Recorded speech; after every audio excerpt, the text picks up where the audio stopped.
Hello, everybody. Welcome to Global Party Healing from the Inside Out. I am joined halfway around the world by the beautiful Marilu Coombe from, where are you in Australia exactly? I'm in Melbourne, Victoria. You're in Melbourne and Victoria. So hold on, Victoria is the state or Victoria is the city? Victoria's the state, Melbourne's the city. Yes. Okay. Yeah. So we've had Perth and we've had Sydney and now now we're in Melbourne. So this is like, I love it. It is very awesome. And so you actually grew up in Lebanon for 10 years of your life, right? That's right. And and part of this whole conversation about healing from the inside out, people have been talking about, childhood wounds and needing to be healed and addressed. And it's all part of our story. And when I asked you what song you resonated with, what song did you pick? I know it was a Jason Mraz one. Life is Wonderful. Yes. We're just going to play a little bit and then we're going to come back and talk about the children. Right? Yeah. So here we go. Just let's see. Dun, dun, dun, dun, dun, dun, dun. La la la la la la la, life is wonderful. La la la la la la la, full circle. La la la la la, life is wonderful. La la la la la. La, la, la, la, la. It's a beautiful song, isn't it?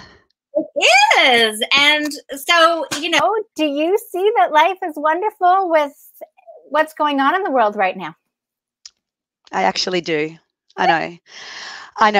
It's crazy, but I do, because to me, life is polarity, but our human forms is about finding the duality and finding that center. I'm learning really fast in especially the last 2.5 years with quite rapid, big experiences that we've been having collectively in the universe, in the world, but also for me on a personal level. And I've kind of been learning there's no good or bad, or there's both good or bad, depending on which way you want to look at it. And that song in particular, why I love it so much, and I play it when I need that reminding about, and if you listen to the lyrics, it's very much about, did the chicken come before the egg, or did the egg come first? If you listen to the words, it is so beautiful and so such a great reminder about that polarity. So when I'm feeling like really stuck in one side of something, I bring myself back to remember, well, there's another side of that. Let's see what the other side of that is. And yeah, basically in my work, if I was to work with mothers in particular, that's where I help them see that in their parenting journey. And I work quite closely with children on helping them learn that from quite a young age, because it's so important. I really feel like it's really important. And we spend all this time in our life going, this is bad that's happened to me, or this is good that's happened to me. But these are just experiences that we put meaning to, depending on the emotions they've evoked in us, right? Right. So you shared with everyone that I was born in Lebanon and I came to Australia when I was 10. I didn't speak any English. I really struggled. For 5 years, I really struggled. I had a lot of bullying happen, I actually hated Australia for a good 5 years, and all I wanted to do was be back in my home country. I was a popular girl there. I loved French. So in Lebanon back then, you had an option of either going to an American school or a French school. And my family was very French oriented. So we never learned English back then. Okay. And I loved speaking French and Arabic, and didn't want to learn this other language that I never wanted to choose to learn back at home anyway. Right. But it was kind of forced upon us, And, a lot of people say to me today, oh, you poor thing, you grew up in that. You grew up it was the height of the war. We would go underground a lot of times. In fact, just the other day, I was watching a documentary on a lot of the refugees and all of these things that are happening in the world, which really brought out to the surface some of my childhood stuff. And it gave me that, like a book almost that I just have to look at and go, I'm still triggered in my cells. How do I heal this? What can I do about it? I used to get stuck in, oh my God, all these people that I just want to help, and I just want to, I just want to do all of this to help all these people. But it's made me stop and go, well, hang on a minute. Who helped me or who helped my family? And we had a lot of people doing their part, but ultimately it was my parents' choice that helped us. It was the decisions that we internally and externally make that take us to that next step in our life. And we can have all the external help in the world, but if we don't look at things internally, I would really, it is my deepest, truest belief, just due to my own experiences, that if we don't heal within, we can never heal without. Right. And, we see a lot of posts with everything, especially right now, because, everything's in our face in social media, but it's no different than it was 30 years ago. It really isn't much. Some of the experiences I've had, I'm seeing children having them now. Right. Or even what's happening in the media in the States. I lived in St. Louis when I was 24. Mm-hmm. And I'm like, nothing has changed much. This is the stuff I saw back there. And, it breaks my heart. And then I go, okay, what can I do with a broken heart? Not much. No. Right. So that's where, that healing within, and why I was so, I had a big yes in my body when I got invited to be here, was because I just really feel the world needs to hear this message. And a lot of spiritual people have been attacked when, a word like all lives matter gets put out there. Mm-hmm. And the weird thing is I can see both sides. I can see it. It's like I elevate above it. It's like, yes, all lives do matter, but all Black lives matter. Right. And to be able to see both sides and not actually be drawn into any side is where I know my work that I've done on me on the inside is working.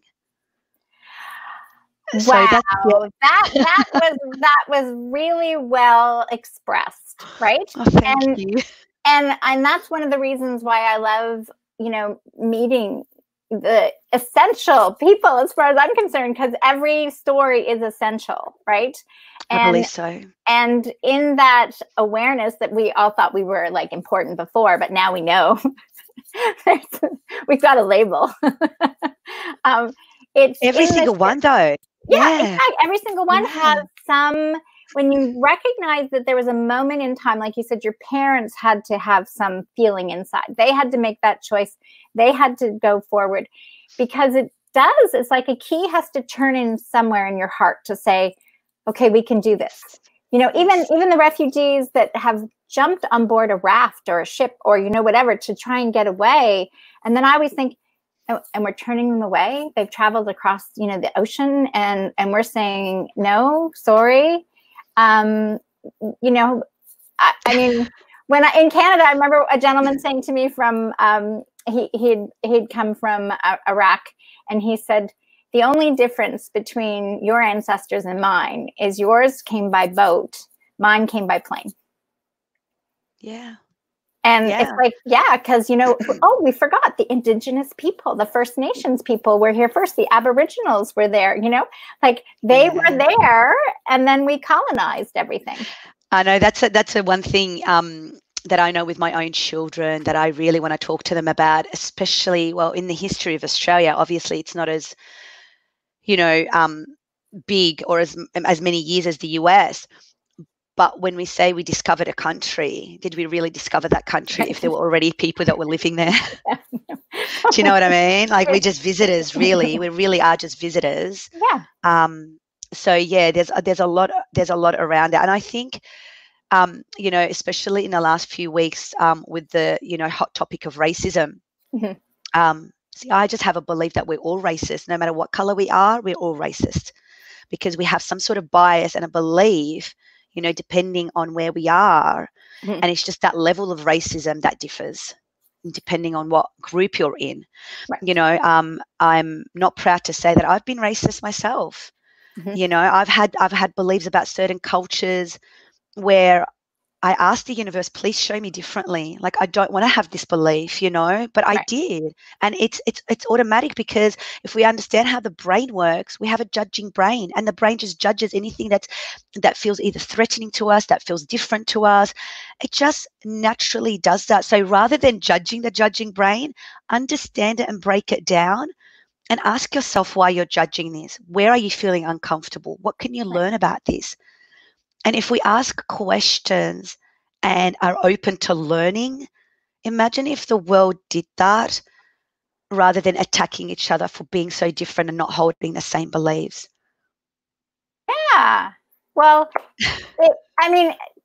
I love to use social media, the internet, as an example, because everybody has their own Facebook page or their own Instagram account, or whatever social media they have their own place, and they can express what they want to express, if they're talk show or and so why do we think that's okay? But yet expressing who you want in this body and how I want to express it is somehow supposed to be a certain way, and that's where I feel like I've been saying for a few years is that the old PCs, remember those? The little external ones with the floppies, right? To me, that's the old hierarchy, right? Yes. And you've got those people that are still living off the mainframe. I remember the mainframe and the cards, that they used to put in, and the floppies. But yet everybody else all these new generation have come from the cloud. And they go, let's solve the problem. Let's make a new app. Let's get a new solution. Let's Google, let's search it. And these people are wanting to take all this and stuff it in a box that doesn't work. And now the box is just exploding. And it's creating that sense of, on the other side of the coin, the fear of, am I going to die? Am I going to lose my job, my money? Like, where's that coming from? Fear of change. Yeah, and it so... is. And this is the thing, though, Jacqueline, can we just tell all our audience right now, this is newsflash, we are all going to die. Like, nobody's actually going to live forever, right? Oh my God. I'm sorry, and I say this, and I say this with this kind of humor. But do you know what I mean? And I say this with this kind of humor because, I lost my dad 2.5 years ago, and it happened quite rapidly, with his diagnosis with cancer. And it was such a huge heart opener for me because, I was on this treadmill of just working 24/7 and trying to be everything to everybody. Mm-hmm. And it really just made me stop and go, what the F is this life for? What am I doing? Mm-hmm. What am I doing? And when I really made friends with my own mortality of I could die tomorrow, and then only just recently we had, a family member just not wake up with nothing wrong with her, only last year. And I just kind of go, that could happen to any of us. And I really do take that quite deeply and literally, but it's been really, it took these two experiences with family members passing. And so, when people are like, oh, I'm so scared of, look, I'll give you an example, right? And I don't want to mock this because I understand the fear and, different people's different level of awareness, but, stay home, stay alive. Okay, I'm happy to stay home and stay, away from people if I'm unwell. Right. But let's just see, what is the point of staying alive if I'm not living? Right. That's just a little thing for me. And so, well, that's not okay. So let's just stick with that for a moment. Is it a little thing? Because isn't that why we're here, to experience life? Exactly. And so if we're put in a cage, I think there was a certain point where, like, it's great that we were all forced into the chrysalis.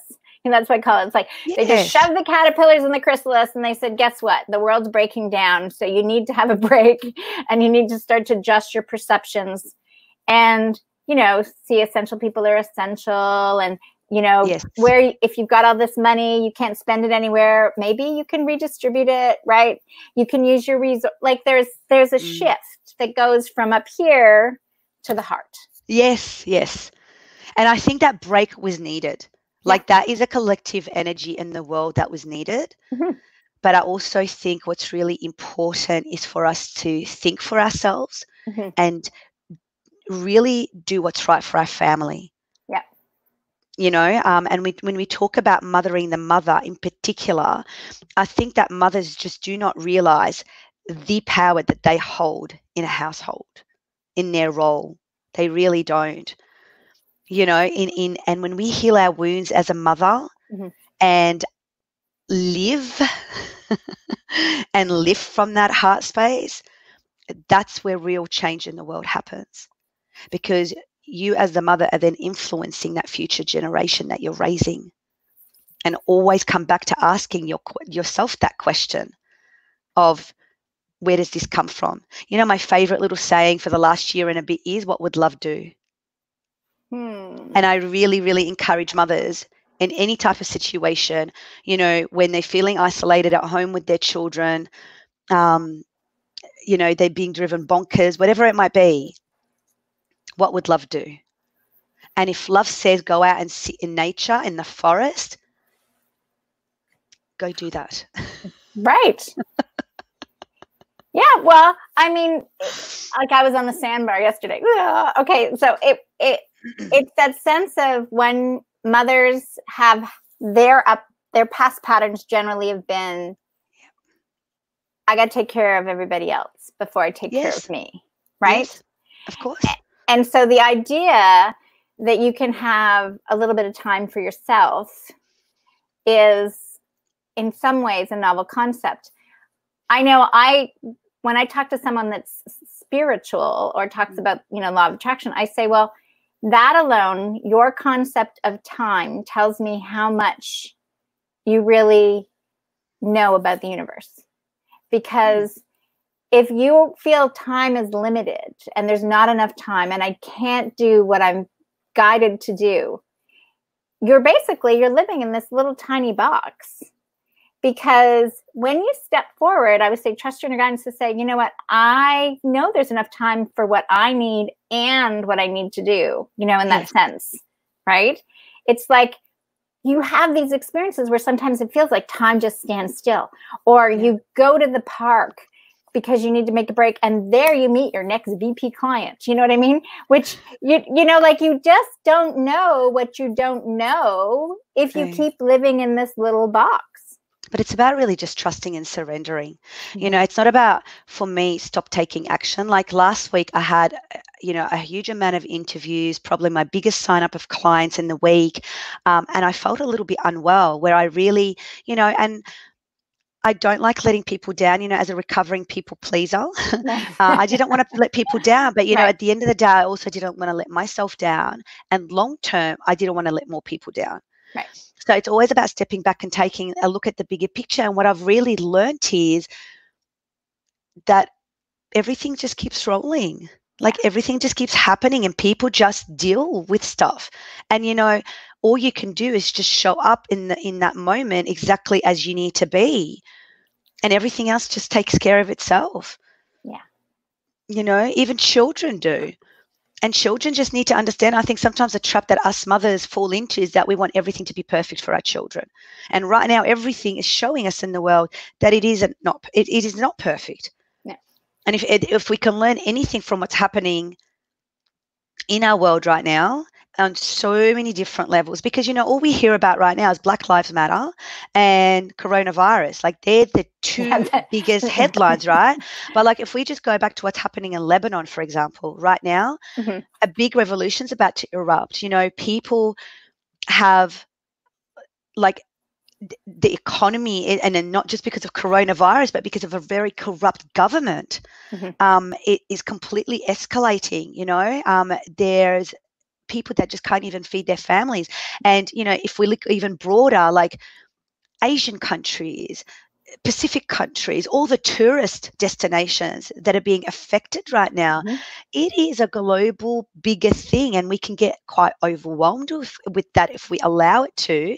And look, I've had moments of like, but that's what I mean. You just have to come back to your heart center and go, what is this showing in me? Where's the power of what can I do? Where is my power to do what I can do? And I really am just a huge believer that it starts at home. If you've got young children, it's a conversation that starts with them.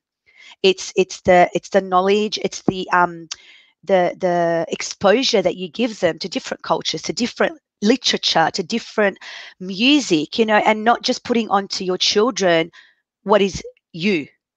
Like, I'm going to use it just a silly example. Like, if you're into rock and roll and that's all your kids listen to because you're into rock and roll, well, they're not very exposed to much.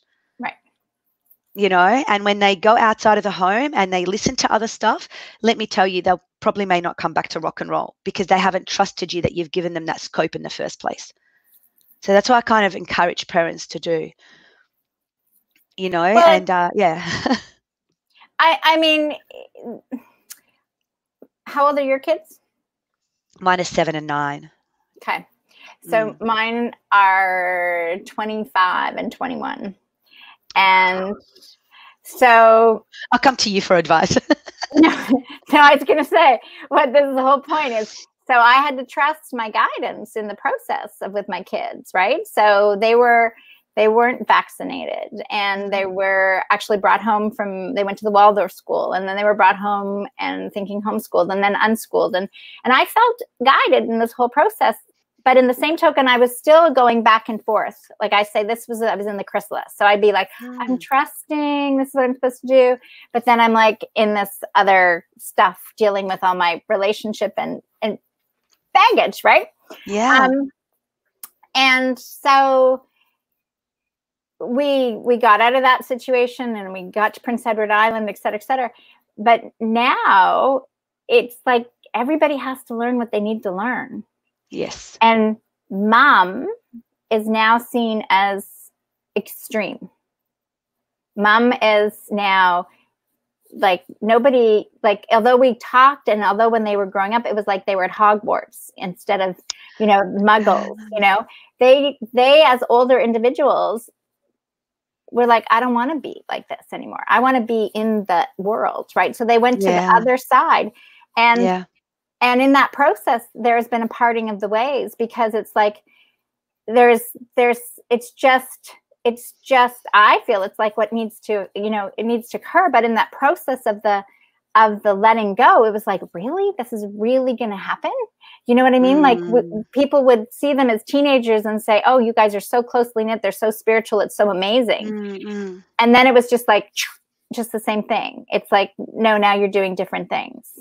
So I just, from that experience I share with, because from some moms, it's like, you do what you feel guided to do, and you do the best you can, but ultimately your children have their own path to travel and their own experiences to experience.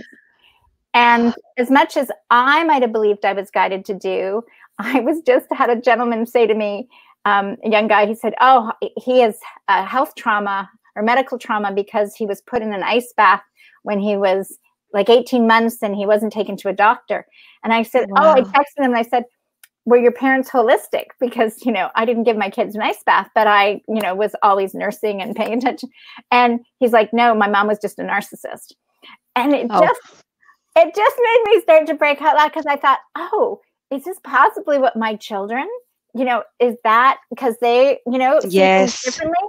But now because they see the world and I'm completely different, was I the narcissist, right?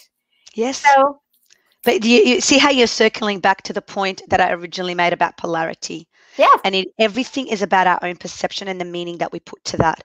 And you know what, Jacqueline, I just have to, I've got this big smile on my face because I'm in the middle of writing my book, You're Going to Screw Your Children Up Anyway. Yeah. Which is very different to a lot of the, conscious parenting that we do. Right. But really you have so I'm going to be like, calling you back and asking you a lot of questions about that experience, because you have just nailed exactly what I've been talking about and what I'm sharing with these mums, especially in this day and age. All these mums like, oh, have I screwed my kid up? I'm not vaccinating. I'm vaccinating. Like, am I doing the right thing by my child?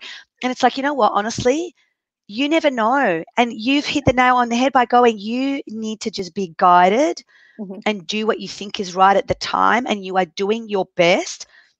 And you do have to remember that your children are here on their own journey, on their own path, and they are their own soul. Khalil Gibran said, our children are from us, but not like ours. you know, something along those lines. It's such a beautiful quote. I'll find it and I'll share it with you. But it is, you know, and it's always just kind of struck with me. And my mum's raised me very much like this, you know, and although she sways as well, because we're human, you know, it's like we're human. And then we, you know, we've also got the consciousness part, the heart, the intuition in our gut. And depending on what we're following, we make different decisions, and we're not always necessarily following the same thing. Right. You know, like I'm not always following my gut. There are times my head questions that. So I might make a different decision, and then, you know, something happens and I come back and I'm like, oh, I should have listened to my gut. Yeah, but that's human learning. But that's part of the experience, right? Exactly. I mean, my first marriage, like that was it. It's like I heard, you know, don't, you know, I knew it couldn't, but I got married. Like if you don't ever have the moment where you know you were being told not to do it, exactly. And then you do it, you never realize, oh, I was guided. I was told, but I ignored it. And so to me, those are the experiences you need to have. And if you're making choices, even in that process of is there a right or wrong, it's in the experience, like you say, polarities, that's part of the life experience, to be able to see that. And that, like even the other day I said to my girlfriend, I said, oh, so is inner guidance and narcissism, you know, do I need to have a series of interviews on those now? Like, you know, like, because if I'm feeling guided to follow my inner guidance, or I trust that everybody has a role to play, but people want to label and say, well, that person's a narcissist. But if I needed that narcissist in my life to show me something about it, is he like my ex, you know, people, you know, where like, I swear my ex sometimes would sit there and he would roll his eyes almost like, oh my God, how long is it going to take her to get that she deserves better? Like, do I have to keep playing this role? You know, like it was like he knew on a soul level, like this is what it was. And it's like, come on, Jacqueline, snap out of it. Get the plan so I can go live my life. Isn't that just such a beautiful perspective though? And that to me is what radical responsibility is. This is why I just love working with children so much, is to teach them that from such a young age.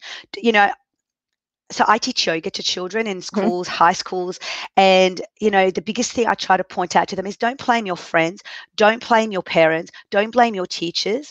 They've triggered something in you, but where can you take the responsibility and go, what can I do about this? Right. You know, and us adults need to also learn to give children more of that power. Yeah. And let them learn the natural consequences sometimes, rather than us always try to do everything for them and create this, you know, institute and this bubble and this of what they need to do. Let them guide us of what they need to do. Yeah. You know, and so drop the blaming. Again, coming back to the blaming and that judgment. We all judge, but come back and ask your judgment questions of why. Right. So yeah, I know we can talk about this for a long time. This will be a 4-part interview series. Okay, this is maybe an 8-part. You know. Yeah, I know, right?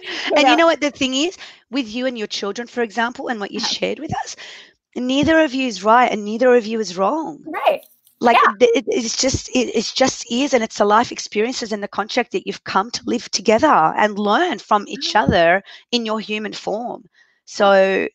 They're staying with my father, who is 90, right? They're living and I was saying to him, I was like, how do you, like, to me, this all happened perfectly. Like I mean, I've healed my issues with him, but he's still, you know, whatever. So they're getting him on a minor degree, you know, whatever the situation is or the story, they're getting what they need. And I was saying, can't you just see that it's all happening perfectly, right? But because he sees them now as wounded or not getting enough or should have been raised in a different way, it's like this experience now in 2020, I've just let them go. Like, I mean, I was just like, wow, isn't this interesting? You are now seeing the rest of the world and how they're dealing with homeschooling and how this controversy about vaccine. And if you don't have your own roots on what you believe, well, this is what you get to choose. You get to listen to your friends. You get to listen to the media. You get to have that. And mom has nothing to do with it. It's none of my beliefs. This is about your own roots and whatever choices they make. So I completely, it's like crystal clear now to me. And do you see how healing your own mother wounds though allows them to move forth with their own stuff? Yeah. It's not your stuff. No. Yeah. It's like I went to see a mental health practitioner to say, you know, here's my scoop. And she's like, you know, if you write a letter to them explaining your childhood and what you took responsibility for your changing and your choices, and they still say no to family counseling, they aren't ready for a relationship with you. She goes, but you must have done something right if they can be confident enough to say boundary. Yeah, exactly, right? You Exactly.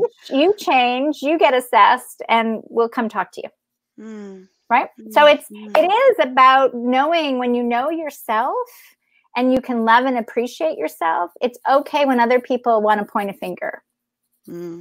Totally. And that's what I say to a lot of people is, and again, working with children, I want children to learn this as young as possible. And it's not that they're not going to have issues as they move through life, but it's to have the tools to actually deal with it. You know, so when somebody, you know, says, I don't know, just an example, you're ugly. Right. Yeah. If you know you're not ugly and if you know your beauty, those words won't affect you. Right. And that's with anything in life. And that's, you know, us being really kind of clear on who are we. And it's a, you know, like who I am today might even change in another week because of the experiences that I'm going to go through and build on, you know, and we're always evolving and changing. And I'm definitely not the person that I was 10 years ago even. Right. You know, and so I'm kind of knowing that and just in that moment going, this is who I am right now and this is the truth that I stand in. Others cannot penetrate you. Right. Well, you're not even the same person you were a couple of years ago when your father passed, right? No, gosh, I've changed a lot. Yeah. Right. Yeah. And I feel like that's when we're actually being present in our life, we can be a completely different person the next day because we've gone, oh, I got to let go of that. Right. You know, it's like clean the closet. Ooh, that's got to go. Yeah, 100%. And just like I shared with you, you know, watching that documentary and seeing a lot of stuff about the immigrants, it's stuff that I thought that I dealt with having lived in more and having had that whole experience. And I just sat there and sobbed. And like my husband just sat next to me, just holding me going, what the heck? And I'm like, yeah, you know, this brings back a lot of memories. And for me, I created happy memories around it in my head. And look, it actually really was like I felt safe. It was a community that came together. My family, my mum in particular, just always made us feel really loved and safe. Like, you know, it didn't matter about the bombs happening outside of the underground kind of area that we were in. But watching that documentary and just seeing that, you know, 32 years later, and we're still doing the same shit in humanity, it triggered me. It triggered a lot of stuff in my cells. And that's where I think, you know, that this is something that I say to mothers and to everybody really, but get a network of a support around you. And I am so blessed that I have been able to build up. And so I was able to go to my group of sisters where I was able to share this with them and process it and release it because, you know, for something to affect me in my cells, it means I'm still holding on to something that does need to be released. Right. And so, you know, speaking about not being the same person, I'm not the same person that I was last Wednesday, even like 5 days ago, because of the work that I've just done since. So, yeah. Well, it's like I'm right here on the ocean. And so what I've noticed is I have to there's so much presence required because it's always in motion, right? And sometimes the waves get, you know, they're very strong and the wind is gusting and it's like, you know, and they're coming in and other times it's calmer but it's always moving. And this idea of how this is affecting my body, right? Like I can just feel sometimes it's like, woo, you know, like I gotta go ride my bike. I gotta dance. Because there's this, and other times it's like, it's Zen moments, you know, but it's never still.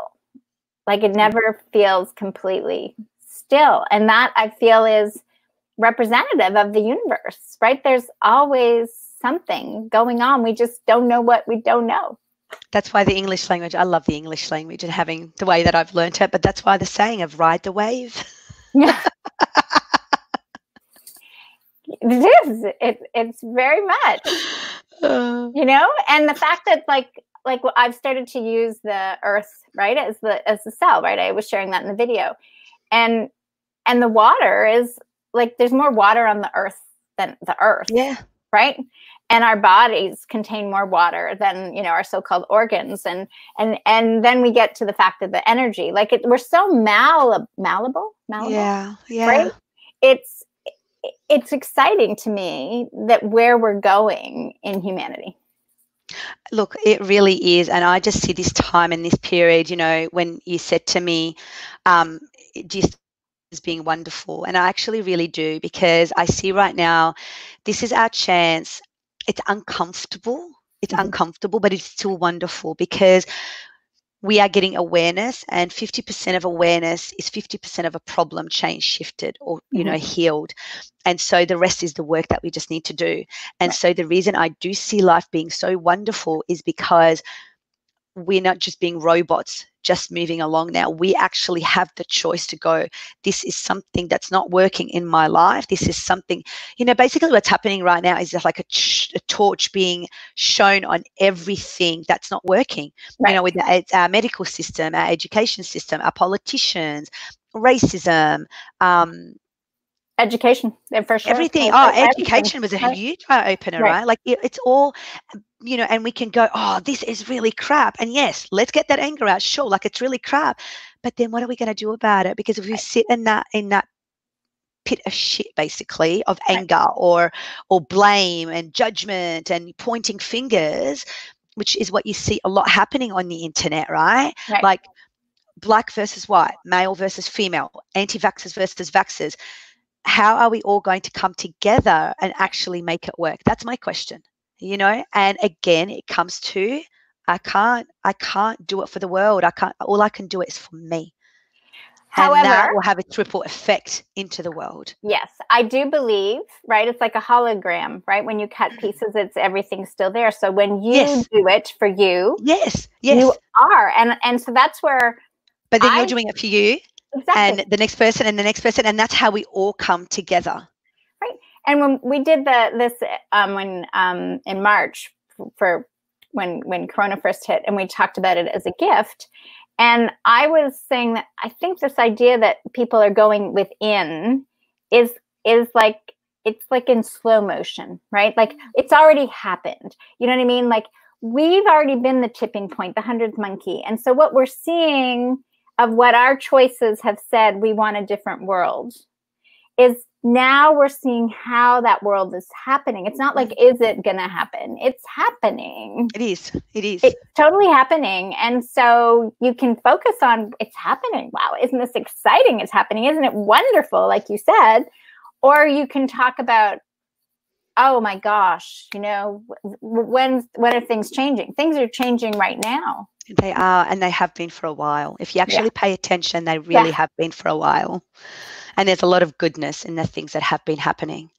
And I mean, in that sense of those of us that know that things have always been changing, or there's other things in the world like Ebola in Africa, you know, and war in Congo, and all this stuff that's been going on everywhere in the world that we've just been like, oh, how does that affect us? It's like, just because there's this machine still wanting everybody to think one thing. Right? It's like, no, that's old too. That's old too. Exactly. You know, just because you're getting that doesn't mean that we need to get that, because that was like 10 years ago, right? You know? Exactly. Yeah. So mothers, you can work with mothers anywhere in the world, right? Yeah, I have. Yeah, I do.